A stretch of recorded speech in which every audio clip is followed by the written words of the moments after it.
فاذكروني اذكركم واشکروا لی ولا تکفرون.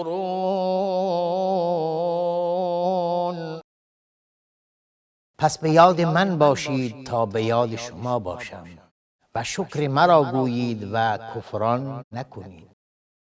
بسم الله الرحمن الرحیم. الحمد لله رب العالمین والصلاة والسلام علی سید المرسلین سیدنا و نبینا محمد و علی آله و صحبه اجمعین. با عرض سلام و درود خدمت همه شما بینندگان عزیز و محترم در برنامه نیایش و ستایش. نیایش و ستایش روح و روان یک زندگی سالم رو تشکیل میده. نیایش و ستایش پایه و اساس حرکت و فعالیت مثبت یک زندگی رو ایجاد میکنه. نیایش و ستایش خط ارتباطی بین معبود و بنده ناتوان نیازمندی هست که با وصل شدن این خط ارتباطی به بی‌نهایت خودش رو وصل کرده و با قطع شدن خودش رو به سمت هلاکت سوق داده. با وصل شدن به این خط ارتباطی خودش رو به کمال وصل کرده و با قطع شدن این خط ارتباطی خودش رو به فنا کشونده. اگر بخواید به کمال برید، رابطه با او الله یکتا هست که شما رو به کمال میرسونه، و اگر بخوایم به فنا بریم، قطع ارتباط با او هست که ما رو به فنا میکشونه. داشته ها رو از ما میگیره و خواسته ها رو از ما دور میکنه. نه داشته ای در دستمون میمونه، نه خواسته ای قابل وصول برامون میشه. در این برنامه هم میخوایم باز در ارتباط با داشته ها سخن بگیم که ذکر الهی، نیایش و ستایش در هر موقعیتی شاه کلید زندگی انسان است. به همونطوری که برای رسیدن به خواسته ها شاه کلید هست، برای حفظ داشته ها هم شاه کلید هست. قرآن کریم برامون در سوره کهف داستانی رو میاره، بسیار داستان جالبی هست. در سوره کهف چندین داستان داره که هر داستانش مستقل دروس و عبرت‌هایی داره. یکی از این داستان‌ها داستان دو نفر هست. واضرب لهم مثلا رجلین. دو نفری هست که جعلنا لأحدهما جنتین من اعناب و حففناهما بنخل و جعلنا بینهما زرعا. این دو نفر، یکی از این دو نفر رو خداوند متعال بهش دو تا باغ بسیار زیبای، بزرگ، خرم، سرسبز عطا کرد. دو تا باغ، درختان تنومند و مزرعه بسیار حاصل خیزی رو داشت.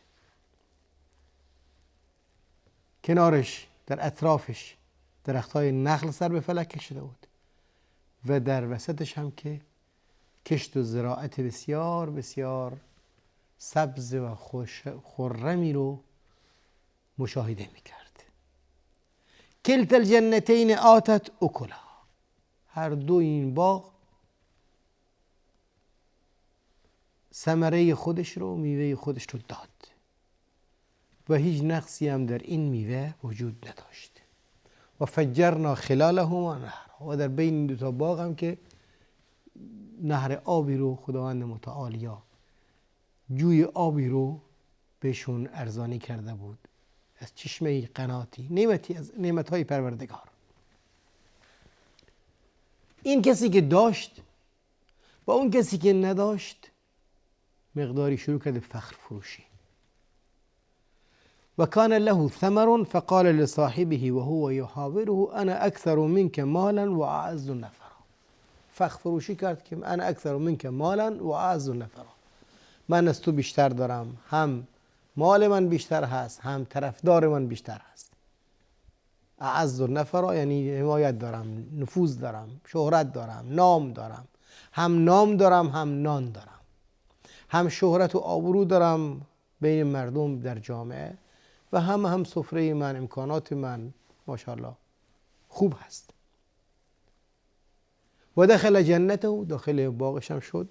و هو ظالم، با همین فکر و با همین غرور و خود شیفتگی، و هو ظالم لنفسه قال ما اظن ان تبید هذه ابدا. گفت این باغ دیگه باغی است که خوش نشدنی و از بین نرفتنی هست. و عاقبت و آخرت هم ما اظن الساعة قائمة ولئن رددت الى ربی لاجدن خیرا منها منقلبا.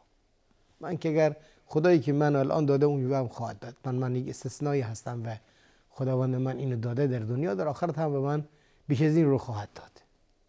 اگر برگردم نزد خدا لاجدن خیرا منها منقلبا.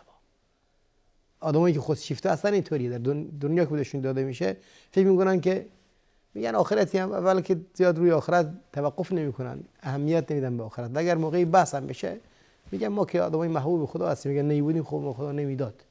در نتیجه ما در آخرت هم اگر آخرتی باشه ما از شما برتر. اون دوست دومیش که دوستش که نداشت ولی دین داشت، فهم داشت، قال له صاحبه وهو يحاوره اكفرت بالذي خلقك من تراب ثم من نطفه ثم سواك رجلا. آیا کفر می‌ورزی به پروردگاری که تو رو از خاک آفرید، بعد از این از نطفه‌ای، یعنی پدر جدمون یا اصلمون از خاک هست، بعد از این نطفه خودمون بودیم. ثم سواک رجلا، بعد از این تو رو انسان کاملی اون پدید آورد یا خلق کرد، آفرید. اگر او این توانمندی ها و این قدرت و استعداد رو به تو نمیداد صفر بودید. اون نطفه هیچگاه انسانی اصلا نمیشد، انسانی میشد ناقص میشد، انسانی میشد هزاران عیب و مشکل درش وجود داشت. لکن هو الله ربی ولا اشرک بربی احدا. ولی من معتقدم که پروردگاری که سرپرستی همه رو داره رب هست، الله هست، مالک حقیقی الله هست. رب به معنی هم مالک هست، هم سرپرست هست، هم مدبر امور هست، هم قائم به امر خلقت هست. همه اینا داخل رب میاد. هم پرورش دهنده هست، همه اینها دست پروردگار متعال هست.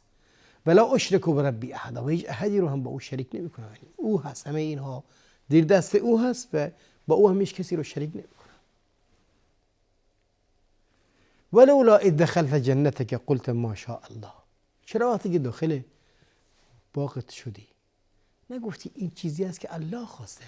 چرا به خودت باختی، به خودت شیفته خود شدید؟ فکر دسترنج خودت هست، فکر کردید زحمت تو هست. تو زحمت کشیدی، زحمت رو به توفیقش رو الله داد، امکاناتش رو الله داد، خودت الله ایجاد کرد. تو خودت چی بودی؟ باغت چی بود؟ امکاناتت چی بود؟ پس هر چی هست اساساً از او هست.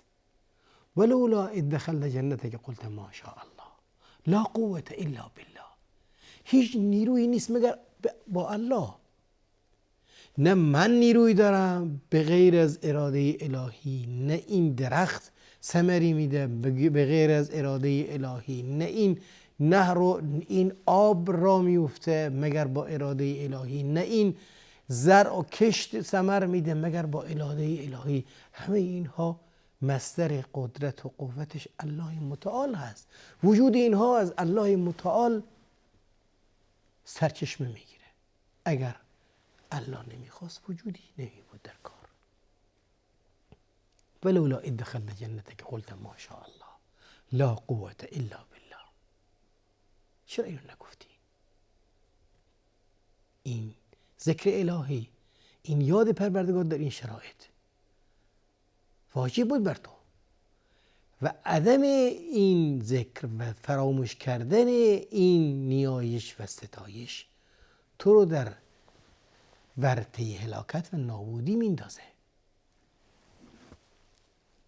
ان ترنی ان اقل منک مالا و ولدا،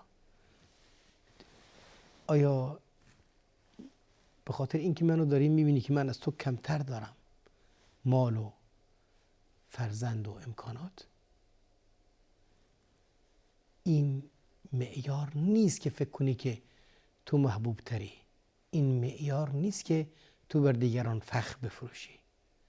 اون چیزی که داری الله داده و برای من هم اون فیصله کرده. منشأ همه این امور او هست در نتیجه. نه تو به خودت فخر بفروش و نه هم من جزا و فضیحه بکنم. همه ما باید شاکر الله متعال باشیم. فعسى ربی ان یؤتینی خیرا من جنتک و یرسل علیها حسبانا من السماء فتصبح سعیدا زلقا. بعید است الله متعال که از اون چی که تو داری من بهتر بده. یؤتینی خیرا من جنتک، و باز برعکس بر باغ تو یک طوفانی رو بفرسته که هیچ چیزی باقی نمونه ازش، خاک بشه. او یصبح ماؤها غورا، یا اینکه آبش خوش بشه. فلن تستطیع له طلبا، و هیچ راهی هم برای به دست آوردن اون آب نداشته باشی. قصه تمام میشه کلا. وقتی که رفت این آقا جمع آوری کنه میوه های باغش رو، فاصبح یقلب کفیه علی ما انفق فیها، داره دستشو به حسرت میکوبه بر هم دیگه و میبینه که این باغ کلا فنا شد، آتیش گرفته و اون چی که مصرفم کرده، هزینه هم کرده، اون هم از بین رفت. و یقول یا لیتنی لم اشرک بربی احدا، و اونجا میگه که ای کاش با الله متعال کسی رو شریک نمی کردم. یعنی ای کاش قدرت و قوت رو از خودم یا از آب یا از امکانات طبیعت نمی دونستم. ای کاش همه اینها رو می گفتم الله است. ای کاش همه اینها رو می گفتم از منبع رب ذوالجلال یکتا سرچشمه می گیره. ای کاش الله رو در همه این موارد بیاد می داشتن. ولم تکن له فئة ینصرونه من دون الله و ما کان منتصرا. در اون موقعیت هیچ راهی، هیچ گروهی، هیچ شخصی، هیچ جماعتی نداشت که بهش بگه، بهش نصرت بده، بهش باغشو برگردونه، حمایتش بکنه، در قبال فیصله و حکم الهی بتونه کاری رو انجام بده. این درسی که قرآن کریم در این سوره کهف فرامون میده که از آیه 32 تا آیه 43 در برگیرنده این موضوع هست. محورش یکی هست، یک قضیه هست: ما شاء الله لا قوة الا بالله. ما شاء الله لا قوة الا بالله. این جمله کوتاه ولی بسیار پرمعنا. اون چه که داریم، داشته های خودمون رو همیشه بگیم ما شاء الله. این مشیت الهی است. مدح ستایش خودمون نکنیم، تملق چاپلوسی دیگران رو نکنیم، بگیم ما شاء الله. این چیزی که الله خواسته. داشته هامون از اون سرچشمه میگیره. از مصدر دیگه اون رو ندونیم، بگیم ما شاء الله. خواسته الهی است. تمام اون چیزی که من دارم، شما دارید، دنیا داره، همه از جانب الله متعال هست. اگر مشیت اون نمی بود هیچ چیزی نمی داشتیم. و الان هم اگر مشیت او به این سمت بره که متوقف بشه همه چیز متوقف شده است. اگر اراده کنه لشیء ان یقول له کن فیکون. لشیء ان یقول له کن. اراده فقط به گفتن بکنه که باش، اون شده هست، نیاز به گفتن کن هم نداره. در نتیجه باید بگیم هر موقع چیزی رو میبینیم، نعمتی رو میبینیم، امکاناتی رو میبینیم، داشته ای رو میبینیم، بگیم ماشاءالله. این ماشاءالله هم اعتراف به نعمت الهی، عظمت و کبریا و مقام پروردگار هست و هم مانع، نکته خیلی مهمی هست، مانع این هست که افرادی هستن که متاسفانه از نظر یا چشمشون مؤثر هست، اثرگذار هست و چشم هم یک نوع تأثیر منفی هست که انسان ناخواسته این صورت میگیره. از چیزی که تعجب کردی، چیزی که شما رو به شگفتی آورد، خیلی آسان که اگر به شگفتی اومدن از چیزی اثر منفی میذاره چشمشون و طرف مبتلا میشه. وقتی میگیم ماشاءالله، این اثر منفیتون هم سلب میشه و فرد مقابل آسیبی از چشم نمیبینه. یعنی هم یک پیشگیری هست از آسیب چشم، بگیم ماشاءالله، و هم یک نیایش و ستایش الله متعال هست در قبال نعمت‌هایی که به ما میده و در واقع یک نوع تعبیر توحیدی هست. لم اشرک بربی احدا در اینجا واضح هست، ماشاءالله. لا قوة الا بالله. لا قوة الا بالله یعنی اینکه هر چی من تلاش کنم، شما تلاش کنی، دنیا تلاش بکنه، اراده او فوق همه هست. هر چی من تلاش کنم، شما تلاش کنی، دنیا تلاش بکنه، مصدرش از کی هست؟ از الله هست. کی من قوت تلاش کردن رو داده؟ الله داده. کی من قوت فکر کردن رو داده؟ الله داده. کی به من توفیق میده که در موقعیت موفقیت به دست بیارم؟ الله میده. در نتیجه در هر موقعی که به داشته ای رسیدیم یا داشته ای رو در خلقی فردی دیدیم و ما رو به شگفتی در آورد به نحوی، بگیم ماشاءالله و بگیم لا قوة الا بالله. ماشاءالله و لا قوة الا بالله اعتراف بزرگی هست در قبال نعمتها و تعبیر دقیقی هست، یا یکی از تعبیرهای توحیدی هست در ضمن اذکار قرآنی که باید زبان ما با این ذکر الهی همیشه مرطوب باشه و در مواردی که با نعمت روبرو میشیم بگیم ماشاءالله لا قوة الا بالله. الله یار و نگهدارتون باد. السلام علیکم و رحمت الله و برکاته.